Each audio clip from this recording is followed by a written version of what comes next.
Salut à tous et à toutes, c'est Yorisama, et aujourd'hui petit tuto sur les monstres jetons. Ce sont en effet des monstres très particuliers, avec lesquels on peut pas faire tout et n'importe quoi. Alors même si cette vidéo ne sera sans doute pas très longue, c'est une bonne occasion pour rappeler quelques spécificités. Tout d'abord, définissons ce qu'est un jeton du point de vue des cartes physiques. Les jetons ne sont pas dans vos decks en début de partie, ce sont des éléments extérieurs auxquels vous faites appel lorsqu'un effet en invoque. Il existe des jetons officiels, qui sont tous utilisables comme n'importe quel jeton. Certains représentent des jetons spécifiques, invoqués par des cartes précises, mais ça n'empêche qu'ils peuvent être utilisés comme n'importe quel autre jeton, comme indiqué sur les cartes en question. Ils sont juste ainsi faits pour offrir un peu plus de RP si ça branche le joueur, mais rien de plus. Ceci dit, vous pouvez utiliser un peu tout et n'importe quoi pour faire office de jeton, tant que ça respecte certains critères, et je vais citer les policies de Konami. Tout ce qui est utilisé comme un jeton doit répondre aux exigences suivantes. Il doit pouvoir indiquer une position d'attaque et de défense, donc on doit utiliser un objet qui peut avoir deux positions clairement distinctes. Les cartes non jetons utilisées comme des jetons doivent être marquées en tant que telles, en écrivant « jeton » sur le côté face de la carte. Ce mot doit être clairement et immédiatement visible pour ne pas créer de confusion sur le game state. Les cartes non-jetons, qui sont spécifiquement interdites par les policies, ne peuvent pas être utilisées comme des jetons. Donc là on parle de cartes non-jetons OCG qui ne sont pas marquées comme des jetons, ou les cartes qui disent qu'elles ne peuvent pas être utilisées dans un duel, et qui ne sont pas non plus marquées par le joueur comme des jetons. Les objets qui pourraient être confondus avec d'autres éléments de jeu, qui sont trop grands, qui pourraient endommager des cartes ou des biens du tournoi, ou qui contiennent des textes ou images offensantes, ne peuvent pas être utilisés comme des jetons, même si on les marque comme tels. Et enfin, de toute façon, c'est le Head Judge qui aura la décision finale quant à la validité de votre jeton. Passons désormais au cœur de la vidéo, les mécaniques de jeu autour des jetons. Un jeton est un monstre normal, très important ça. Peu importe ce qu'il invoque, un jeton est toujours automatiquement traité comme un monstre normal, et peut donc être utilisé comme tel. Il est vrai qu'il y a des cartes qui en invoquent en leur appliquant un effet ou une restriction particulière, mais ce n'est jamais traité comme étant l'effet du jeton lui-même. Les jetons moutons invoqués par bouc émissaire ne peuvent pas être sacrifiés dans le cadre d'une invocation sacrifice, mais s'ils sont sur le terrain et que absorption de compétences est également actif, eh bien ça ne changera rien du tout, vous l'aurez compris. Également, ne pouvant par définition pas être invoqués ou posés normalement, les jetons sont traités comme des monstres invocation spéciale. Appellation qui, je le rappelle, est plus un terme OCG que TCG, mais qu'on retrouve chez nous avec toutes les cartes qui parlent des monstres qui ne peuvent pas être invoqués / posés normalement, tels que par exemple Cyber Urgence. Mais bon, elle peut pas interagir avec des jetons, c'était juste un exemple pour vous montrer la formulation.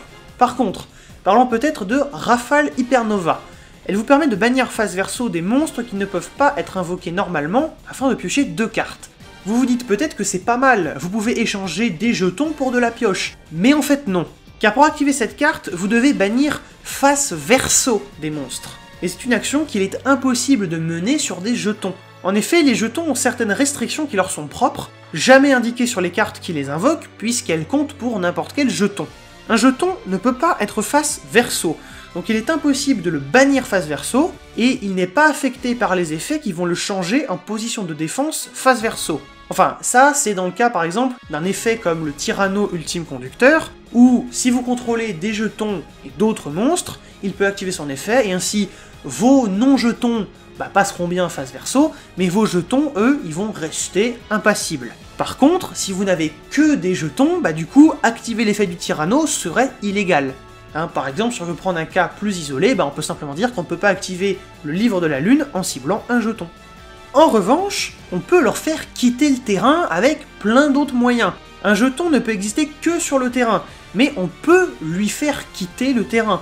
On peut le détruire au combat, le détruire avec un effet, le sacrifier, le renvoyer à la main, ou au deck avec un effet, l'envoyer au cimetière avec un effet, ou le bannir.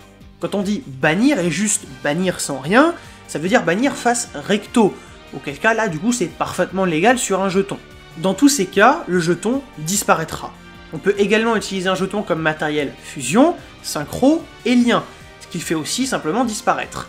La seule chose qu'on ne peut pas faire niveau matériel, c'est l'utiliser comme matériel Xyz. C'est tout bonnement impossible d'invoquer par Xyz avec un jeton, car un matériel Xyz n'est pas une carte sur le terrain. C'est pour la même raison qu'il est impossible d'utiliser des effets sur eux qui les feraient devenir des Matériel Xyz. Par contre, vous aurez noté que j'ai beaucoup dit avec un effet, car dans le cadre d'un coup, c'est plus technique.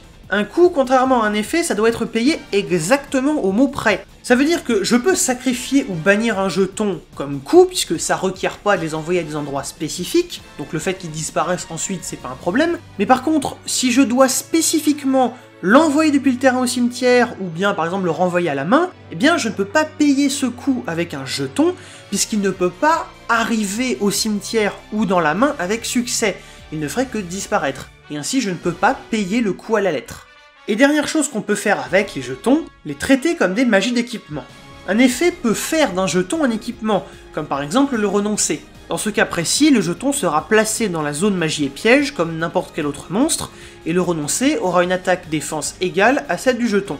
Par contre, il serait impossible d'invoquer spécialement un jeton depuis la zone magie et piège. Et pour ce qui est de l'attaque-défense du renoncer, on pourrait se demander quelles seront ses stats dans une telle situation.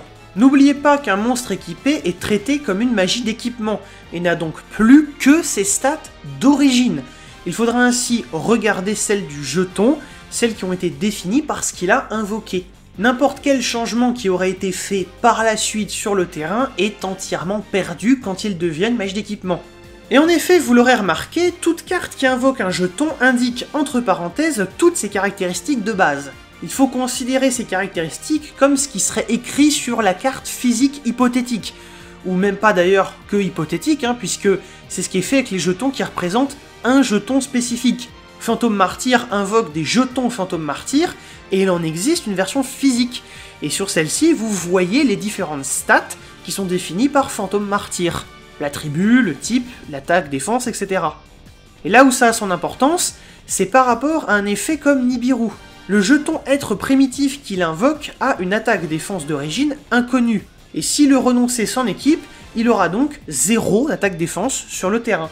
La mention « l'attaque-défense de ce jeton sont égales à la somme des attaques-défense d'origine des monstres sacrifiés sur Nibiru » ne définit que l'attaque actuelle du jeton sur le terrain. Si ça redéfinissait son attaque d'origine, ça serait écrit « attaque d'origine ». Mais dans un cas différent du renoncer, donc celui d'un monstre comme Chevalier Néos par exemple, eh bien si vous utilisez un jeton comme matériel fusion pour remplir le rôle du monstre guerrier, Néos gagnera bien la moitié de l'attaque d'origine qu'avait le jeton, puisqu'il prend en compte le monstre à l'endroit et au moment où il a été utilisé. Ça ne regarde pas ses stats après coup. Sinon, en l'occurrence, vu que le jeton a disparu, on pourrait rien vérifier du tout. Heureusement pour lui, c'est pas comme ça qu'il opère. Et enfin, le dernier point qu'il nous reste à aborder, c'est l'appartenance d'un jeton. Le propriétaire d'un jeton, c'est celui qui l'a invoqué spécialement.